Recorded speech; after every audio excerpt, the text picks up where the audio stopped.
Hello and welcome to Re-enthused. Today we are looking at this, which is a Super Space Invaders 2 machine by the Entex Electronics Corporation. Entex made quite a lot of these handheld things. As you see, this one's got a little bit of damage there, which is actually got quite a lot of damage.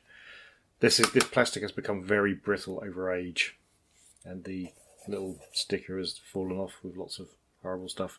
Yeah, it's quite dirty as well. It needs cleaning. And it doesn't quite work. So if I stick in some batteries, and it takes 4 of these quite large sea cells. So we can just about remove this, even though it's damaged. That's kind of barely held on. So yeah, so it's 2 compartments, each taking 2 batteries. You know what, we'll leave the compartments off because we need them anyway, because there's screws in there, I notice. Right, so they will hopefully stay in enough, especially if we put it on the table. And if we turn that on, yeah, so that's what happens in player 1. I think it's supposed to be able to push the fire button to start, but that doesn't work. So I turn it off and I turn it into demo mode over here, and then turn that. Nope, that's the one. There we go. We get the sound, and that happens, and also we can kind of move the ship like that. This is quite an interesting game. It's Super Space Invaders 2, so it's not just Space Invaders, but you can have 2 players, and one controls the aliens. I don't know if this fire button's supposed to work at this point, because it doesn't. Anyway, so one controls the aliens, and one controls the actual human ship. So that's kind of cool. Anyway, so let's take it apart and try to work out exactly what's going on with this. Oh, there go the batteries.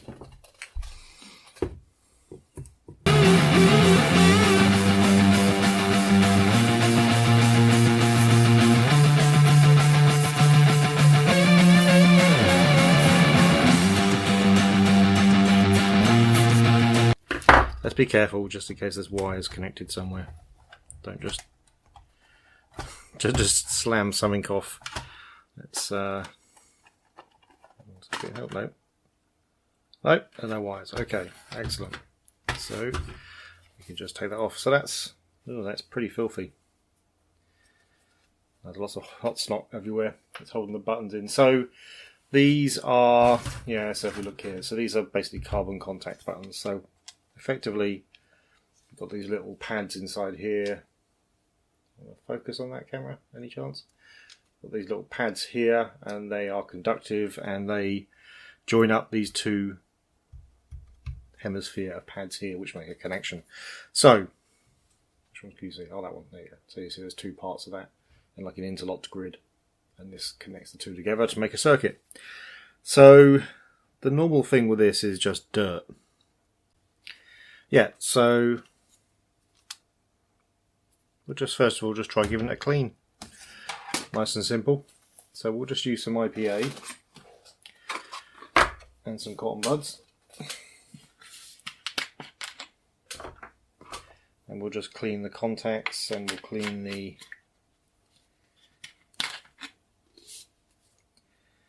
let's pour some of this into this lid.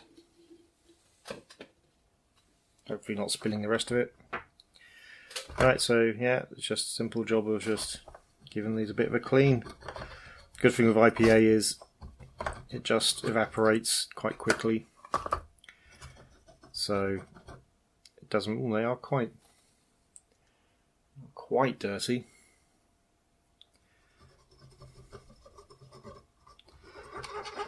Not as filthy as some of the old stuff we had to clean.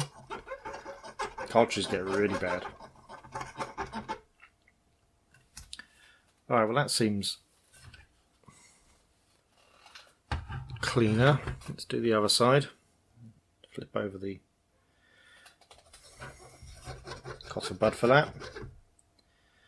Yeah, they're quite dirty. They're not massively dirty though, so this may not be the issue.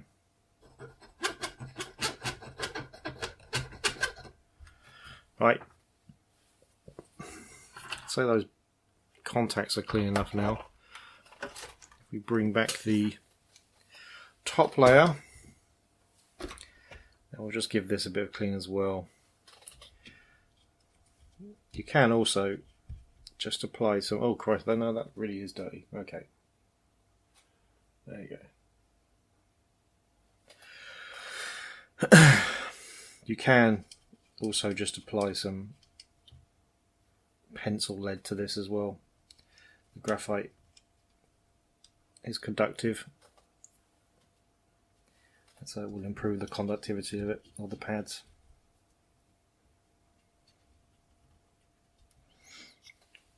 There's a chance there's something deeper wrong. There's also a chance that I just don't know how to play this game, and that button doesn't actually choose anything, although I don't know what it does if it doesn't.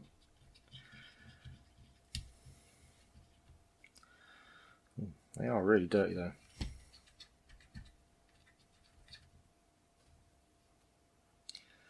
But again, does not necessarily mean anything. Just because they're dirty doesn't necessarily mean that's the reason why they're not working.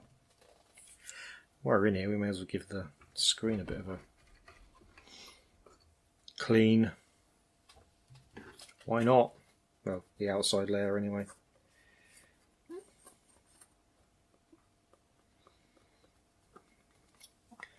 So we'll just go over it a little bit.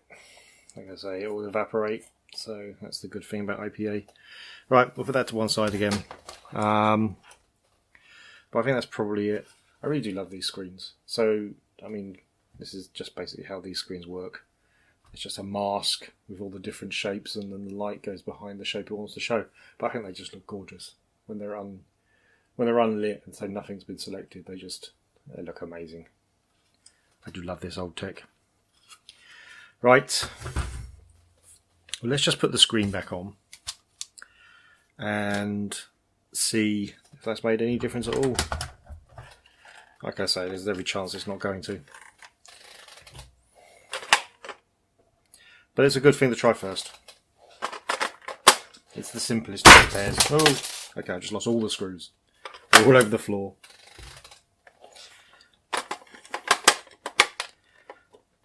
But we'll pick them up. We'll find them later. Right, so which one's player 1? I'm assuming this. Yeah, this must be player 1. Right. So let's turn it to 1 player and turn it on. That's still not doing anything different.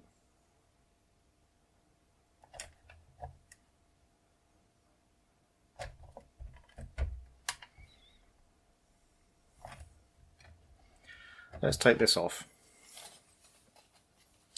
Now we're assuming that using this button here is going to start the game. So ugh, that's pretty yucky in there. What I think we'll do is we'll just try making a contact. All we have to do is just get something metallic and just connect 2 bits together. No, that's not doing anything. Alright, so either we're wrong or there's something deeper wrong with this. Let's turn it off, and we will give it a bit more of a clean. Just I felt that around there, and that's quite horrible around there. So let's give that a clean.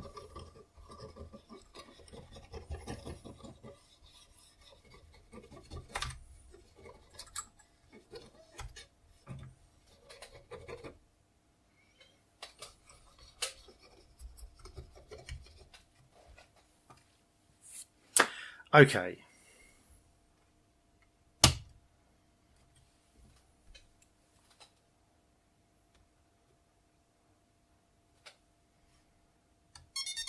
Alright, okay. We managed to start it. Alright, let's put that back on.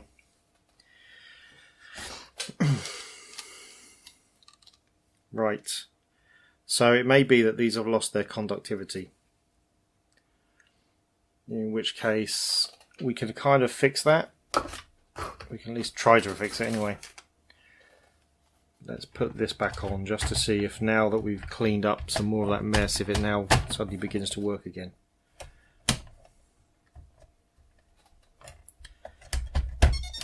Oh, right, okay, it does. It's just, I think the conductivity is just not great.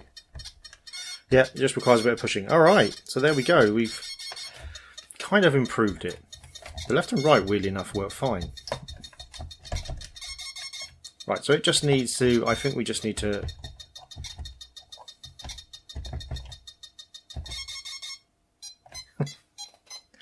That's a hard game of Space Invaders right there.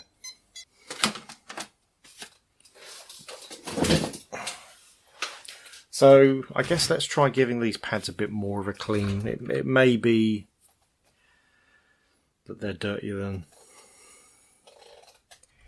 we thought.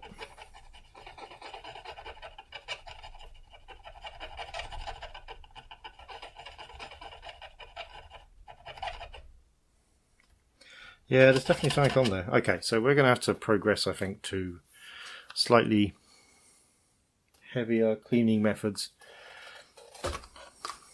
There we go. So, we are going to use the toothbrush. The toothbrush is a very handy tool. It's especially a soft bristle one because you can kind of really give it some, and it won't damage the tracks or scratch anything. But it should get this stuff a lot cleaner.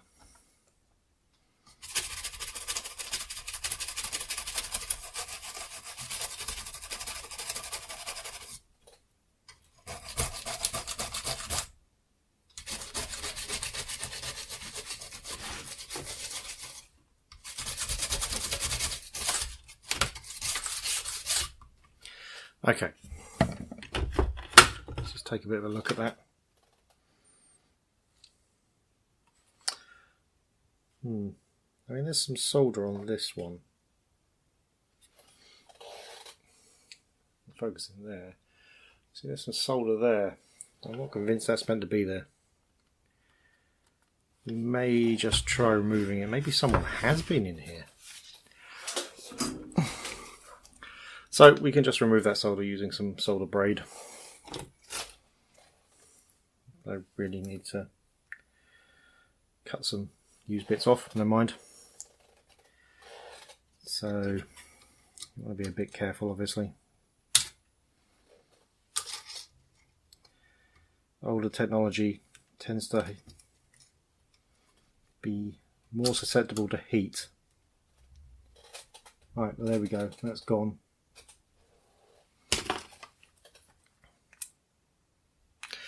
Yeah, because things like tracks and stuff, sometimes they're held down by fairly normal glue, which means hitting them with high heat just melts the glue and you lose the track.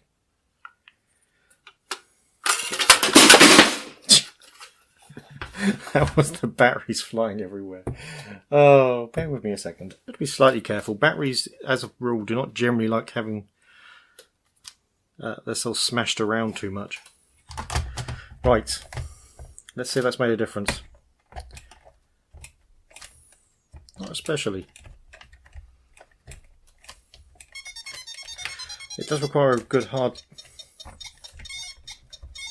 Oh, it's definitely better. There's definitely an improvement.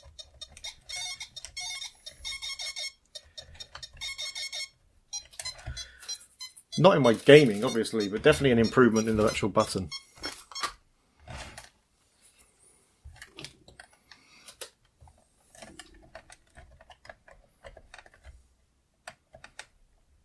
You literally just not... You literally have to turn it off and back on again. Okay, the button is definitely better.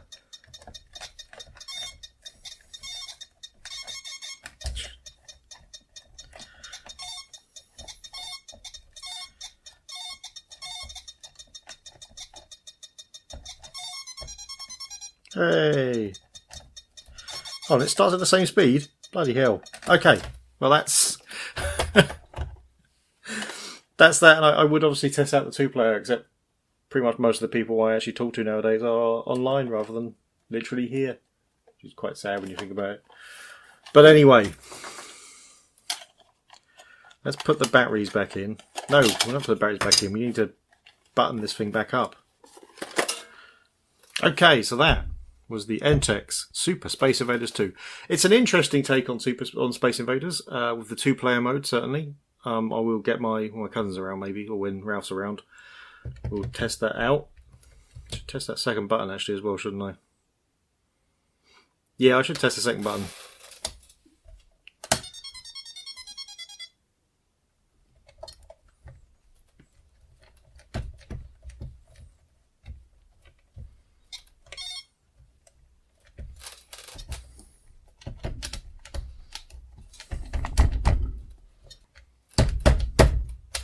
Okay, so the second button doesn't work, so we have to have another look at that as well. I know pretty much everyone's saying, "Oh, just change the caps," because the caps are the always what's going wrong, but that's not, in fact, always true.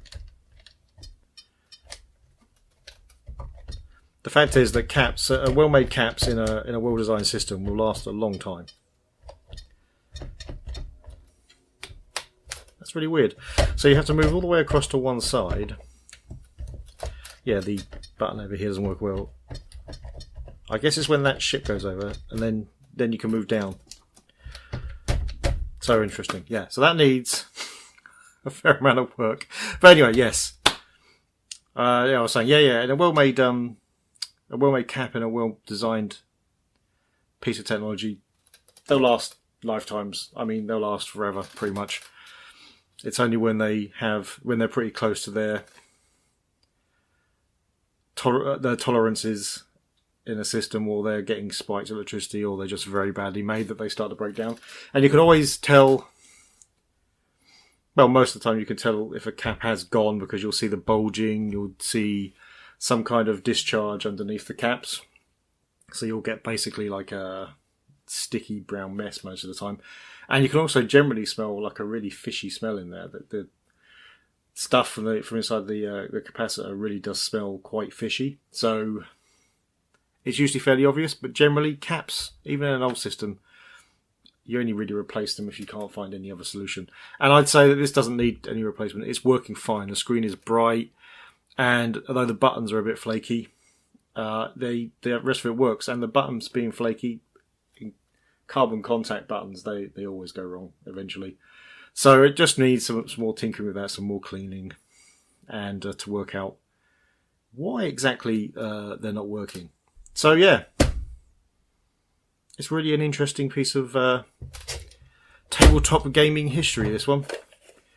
It's an interesting use of a license. They haven't just tried to knock out a straight Space Invaders. And, well, in fact, I think they did knock out a straight Space Invaders, but then, rather than just following up with something weird, they did try to add something different with the 2-player mode. And I do like the 2-player mode. It's a very good idea. Yeah, so anyway. Thanks for watching. If you like the video, please hit like. If you really like the video, please hit subscribe. If you didn't like the video or you have something else to say, then please leave it in the comments below. See you next time.